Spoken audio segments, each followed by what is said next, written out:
in Indiana where and building communities around where there never was a community instead of the opposite, which is destroying communities and stealing them away. And it's a non-union plant, by the way. Oh, well, that's interesting. Yeah, I mean, I want to get back to my point that it's not about Detroit. It's about Youngstown.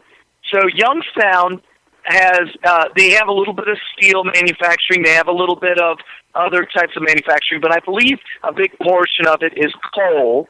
And liberals, they got this really weird thing where even though, the unions kind of rely on this kind of industry because they've unionized those industries, which is coal mines, steel manufacturing, that kind of stuff. Well, blue-collar workers. Blue-collar workers. Yeah. Right.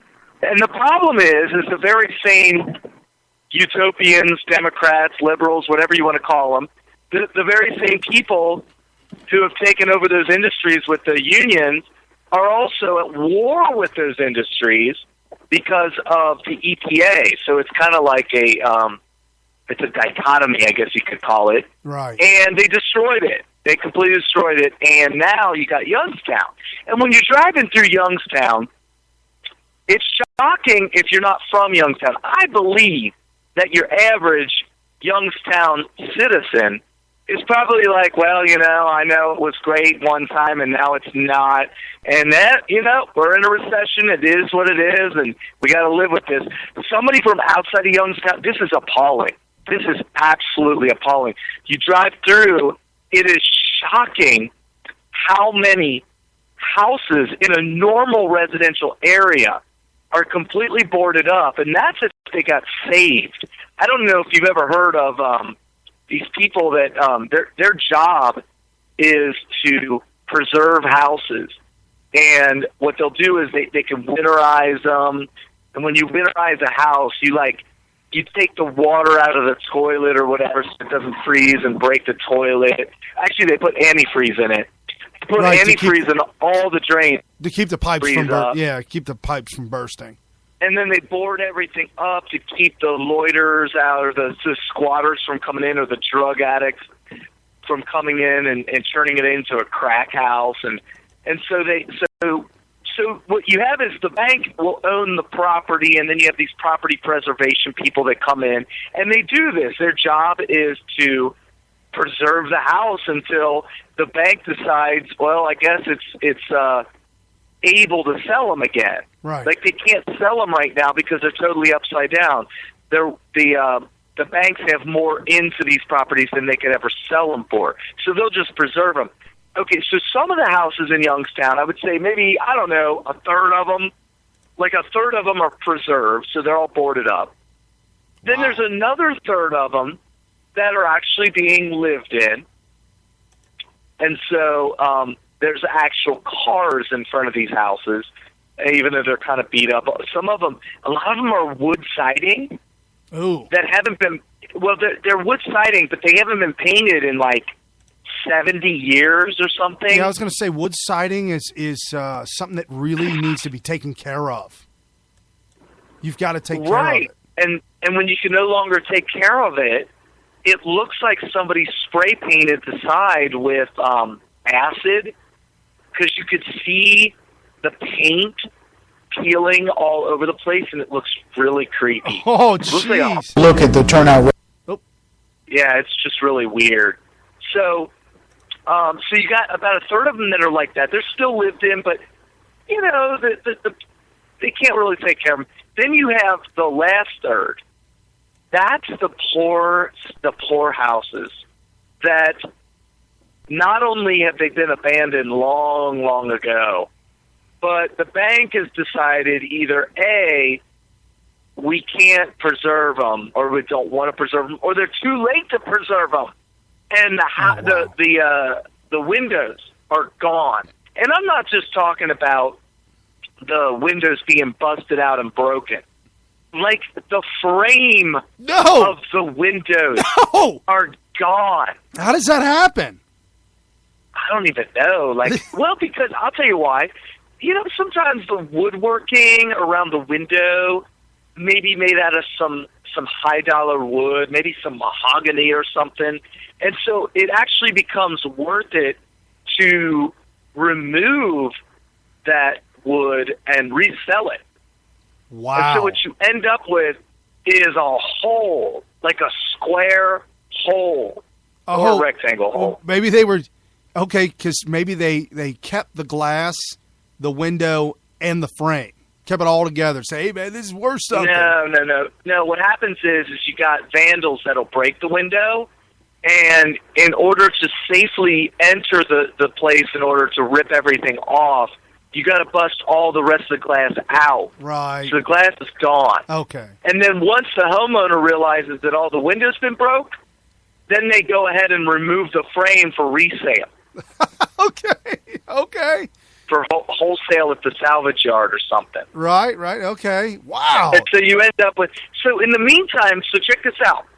Nobody's preserving it. Nobody's taking care of it. So guess what goes next? Since the roof has been in disrepair, right, and all the leaks and the wood starts rotting, then you start to see the collapsing. So like the porch will be partially or completely collapsed onto itself. Yeah, you get that. And then in worst case scenario, which you do see this, the actual main roof could actually be collapsed in on the house, or at least partially collapsed. Wow. In on the second floor. Yeah, it's sad. And now I'm only talking about, I just gave you 3/3. So those are all the structures. I'm not including the lots. There's bare lots all over the place. Like you'll be in a neighborhood and there'll be I don't know, maybe 2/3 of all the lots have buildings on them. So what I just gave you are all the lots that have buildings on them. The other third of the lots, of the total lot, are bare. They're just grass. So at one point, there was a collapsed house on it, and they came in and demoed the house and then planted seed. Wow. And now they're just mowing the lawn. Wow. That's how bad it is. It is that literally that bad. I'm looking. I Googled Youngstown, Ohio, abandoned, and I can't tell if this is Detroit or Youngstown. Yeah, because it's not like you'll see one house and you're just like, wow, that's abandoned. No, it's like every third house that's even standing still is just, it's clearly abandoned. And I didn't even get into the landscaping. There are houses that look like they could actually maybe be occupied because most of the windows are still there. There may even be a light on inside. But when you look at the landscaping, you're like, whoa, dude, who is in charge of, like, hacking down the honeysuckle from coming out of the foundation? Oh, right. I mean, there are bushes coming out of the foundation that are higher than the first floor. They're growing up higher than the porch roof. Wow. And you're just like, oh my goodness, you got to be kidding me. And so that's Youngstown. There's it's called Adora Park. It's an amusement park. It's a theme park. And they're in Youngstown. Well, apparently it was at one point a functioning theme park. But now, but now they're showing pictures of the wooden roller coaster and the parking lot. No. And the entire parking lot is nothing but grown over concrete grass. All the concrete's grass, and the big giant wooden roller coaster drops off, and there's chunks missing. It's completely fallen apart and is overgrown. The whole amusement park looks overgrown by trees and bush and rubbish and all that stuff. Yes. So there's a show on, I don't know if it's Discovery Channel or History Channel, whatever, and it's all about what the world would be like without people. Right. And they're not talking about what the world would look like if people never existed. They're talking about what the world would look like if everything was exactly the way it is now, but people just literally disappeared from Earth altogether. And they talk about what it would be like after 24 hours, and then what it would be like after 48 hours, and then it would be like what it looks like after a week, and then a month, and then a year, and then 10 years, and then 100 years. They go all the way to like 1,000 years, and then like 10,000 years. And Youngstown is kind of like, reminds me of the show, like after 10 years, like what life would be like after people, because like you said, there's concrete around. There'd be like a parking lot or something like that, and there'll be like stuff growing out from the cracks of the parking lot, and you're startled by it because you take for granted stuff. When you live in a city that's normal, and there's people living there, and there's the buildings for like the businesses are occupied by businesses, and the houses are occupied by people, you take for granted that a slab of concrete is what it is. It's just a slab of concrete. You take for granted the fact that when you drive over the top of it, plants can't come up through the cracks and turn into a giant tree. You take that stuff for granted. You would but think. without people there to maintain that stuff, or to at least drive over the top of the concrete, that these little tiny plants that come up and would be killed when a car drives over the top of it, they don't get killed when there's no cars driving over the top of it, or there's nobody with a weed whacker to whack it down. Those little plants could turn into a whole tree and just destroy the parking lot.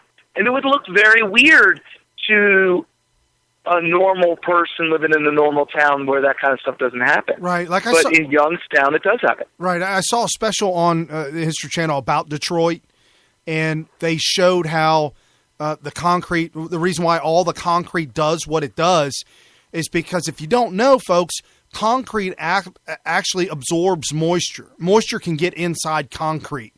And once it gets in there and it freezes, that moisture will actually start to crack and break away concrete over time. That's why when you build a basement, the part of the concrete to the dirt is lined with black tar paper, special water proof paper type material.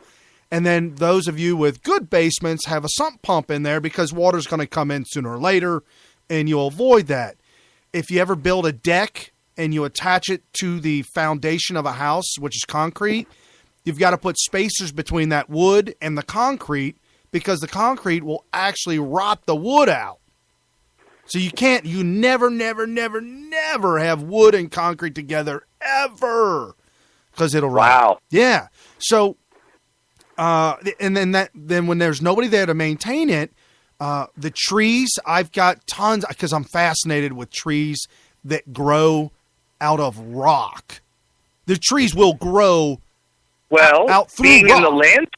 Being in the landscaping industry, I can tell you that plants will find the tiniest sliver of a crack to grow through, and don't think that crack is going to limit the grand total size of that plant when it reaches maturity. It will not.